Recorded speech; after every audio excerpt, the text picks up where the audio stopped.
বন্ধুরা দেখো, আমি এই যে দুপুরে খেতে বসেছি।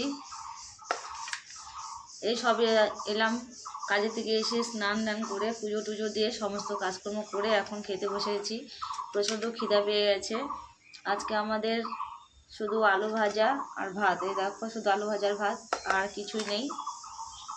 তো খুবই কষ্ট বন্ধুরা। প্লিজ প্লিজ তোমাদের কাছে আমাদের একটা রিকোয়েস্ট বন্ধুরা, আমাদের ভিডিওটাকে বেশি বেশি করে শেয়ার, লাইক, কমেন্ট আর ফলো করে দিও। তোমাদের কাছে আমার একটাই রিকোয়েস্ট, তোমাদের কাছে আমি হাত জোড় করে বলছি, আমরা খুব কষ্টে দিন পার করছি, কি বলবো। খেয়ে না খেয়ে আমাদের দিনগুলো পার হচ্ছে, খুব অসহায় আমরা। ছেলে মেয়ে খুবই কষ্ট হয় এই সুদা সুদা ভাত খেতে। আমি তো তাও কোনো রকম খেয়ে নিই, ছেলে মেয়ে দুটো খুবই কষ্ট হয়, ওদের মুখের দিকে আমি তাকাতে পারি না। প্লিজ তোমরা আমার ভিডিওটাকে শেয়ার করে দিও একটু বেশি করে, আর ফলো করে দিও। তোমাদের কাছে আর কিছু চাই না, আমি এটুকু শুধু চাই। আমি একা কাজ করি, জানোই তো তোমরা, আমি একা কাজ করি, আমি পেরে উঠছি না। আর এই ঘর ভাড়া দিয়ে ইলেকট্রিক বিল সব কিছু দিয়ে খাওয়া দাওয়া দিয়ে আমি আর পারছি না বন্ধুরা, কি করব আমি।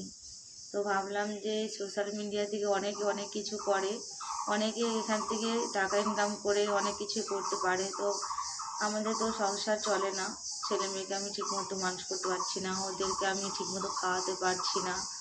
তারপর তোমার একটা ভালো মন্দ খেতে চেলেও আমি ওদেরকে দিতে পারি না ওদের মুখে।